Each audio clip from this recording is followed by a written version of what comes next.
number of drone attacks on American forces in the Middle East increases. What does it mean for the safety of American troops?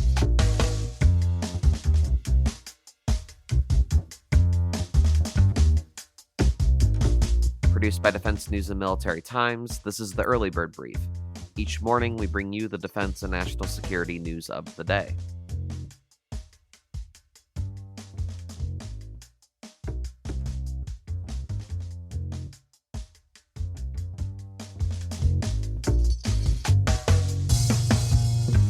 And the Navy is getting new flame retardant uniforms after a decade-long effort. What does it all mean for our defense and security? You'll find out. I'm your host, Simone Perez. Today is November 7th, 2023.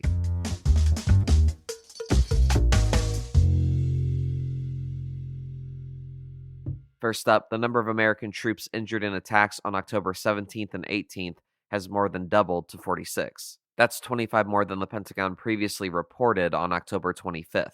The injuries are considered minor, and the troops returned to duty soon after, but Pentagon spokesman Brigadier General Pat Ryder said that reports of traumatic brain injury tend to come in the days and weeks after a blast and symptoms surface later. And Ryder said the number of total attacks since October 17th has risen to 38.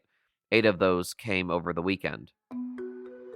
Here's why it matters. Defense Department officials have warned of increasing attacks on troops in the Middle East amid the Israel-Hamas war, but they have stopped short of saying the increase in the attacks is directly related to U.S. support for Israel. The Pentagon ordered 2 strikes on Iran-backed militia facilities in Syria on October 26th in retaliation for the attacks. The U.S. has positioned 2 carrier strike groups in the eastern Mediterranean in response to the regional security concerns. The Eisenhower aircraft carrier, its strike group, and an Ohio-class submarine have arrived in Middle Eastern waters. An amphibious ready group with an embarked Marine Expeditionary Unit, several Air Force fighter squadrons, and multiple Army air defense units have been positioned in the region as well. On October 31st, the Pentagon announced 300 U.S.-based support troops would deploy to an undisclosed location. Another important story, Veterans Affairs leaders said they set all-time records in healthcare, benefits delivery, and veteran outreach efforts in fiscal 2023. But keeping up with that pace this fiscal year will mean setting more new records in hiring and efficiency efforts. Department officials this week released a long list of notable benchmarks for VA support services. Those include 116 million completed healthcare appointments, which is up 3% from the previous record. Also, 5.5 million dental appointments were completed, up 5% from the previous record. Nearly 2 million veteran and survivor claims were processed, an increase of 16%, and 1 million contacts were made through the Veterans Crisis Line. The numbers underscore a dramatic workload increase across nearly every sector of the agency. But lawmakers and advocates are concerned about the possible obstacles for veterans accessing services. But VA administrators are confident they can maintain that pace even after a year of record hiring levels. Retention rates for employees at the VA have helped ease the pressure to hire more personnel, and leaders saw about 20% fewer employees leave in fiscal 2023 than the previous year. But VA officials said slow hiring processes need to be addressed. The VA Undersecretary of Health said the average new employee waits more than 160 days to start at their new posts. In other news, the Navy is making efforts to provide crews flame-retardant uniforms, known as the Two-Piece Organizational Clothing Uniform, or TUPOC, but not the rapper. Navy Times reporter Diana Stancy joins the episode to talk about TUPOC of the naval uniform variety. So Diana, what is happening with this uniform effort with a name similar to a rapper? So the Navy is now acquiring a two-piece flame-retardant uniform that the service is now calling the primary at-sea option. Its official name is the Two-Piece Organizational Clothing Uniform, also known as TUPOC. And this was specifically created as an adaptable option for multiple working conditions, including surface ships, submarines, flight decks, but the Navy's objective was to provide this as an option to be used while also commuting or off base or off duty.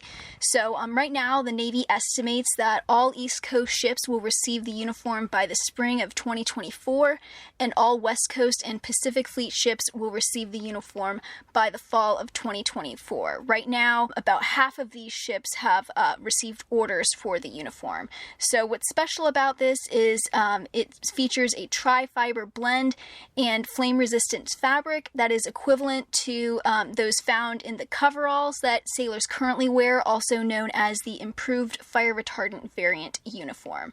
So one of the key things that the Navy really wanted to drive home in acquiring this uniform is that it can be worn in off-duty settings, unlike the coveralls, which can only be worn while in service. So this all goes back to 2012, right? What has the development of this effort looked like for non-flammable uniforms? Yes, so the Navy discovered in 2012, after a report determined that the so-called blueberries, also known as the Type 1 Navy working uniform, was highly flammable. So since 2012, the Navy has rolled out a series of different uniforms that are not flammable and are flame resistant. So that includes right now the Navy working uniform Type 3, kind of known as the camis that you see worn around regularly.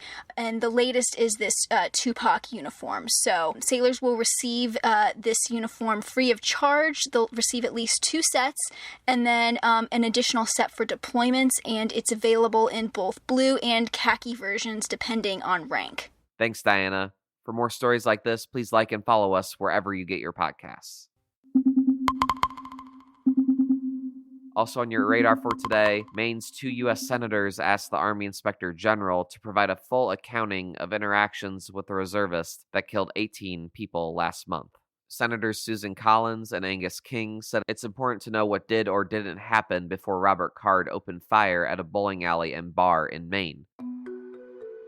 Here's why it matters. Fellow soldiers expressed concerns about Card's mental health before the October 25th shootings, and concerns over Card's mental health during the military training led to a 14-day hospitalization last summer. The worries continued after Card returned home. Officials said a deputy visited Card's home twice to perform a wellness check in September, but Card never came to the door. An Army spokesman confirmed to Military Times last week that the service is conducting an internal investigation into the matter. And now, here's some other stories that we're hearing chirps about. The Department of Defense announced this week that a soldier who was supporting Operation Inherent Resolve died in Qatar after a non-combat related incident earlier this month. Marine Commandant General Eric Smith is making, quote, excellent progress following a cardiac arrest late last month. The Marine Corps released a statement late Friday that said Smith will continue his recovery at his military quarters once he is discharged from the hospital. According to a study published this month by Duke University researchers and sponsored by the U.S. Military Academy at West Point, active duty service members, their families, and veterans are vulnerable to having their personal information bought cheaply online from so-called data brokers. And South Korea says it plans to launch its first domestically built spy satellite at the end of this month to better monitor its rival North Korea, which is expanding its arsenal of nuclear weapons. And on this day in history, in 1916, Jeannette Rankin was elected to represent Montana in the House of Representatives. Rankin was the first woman elected to the U.S. Congress. She has the distinction of being the only member of Congress to vote against U.S. involvement in both World War I and World War II.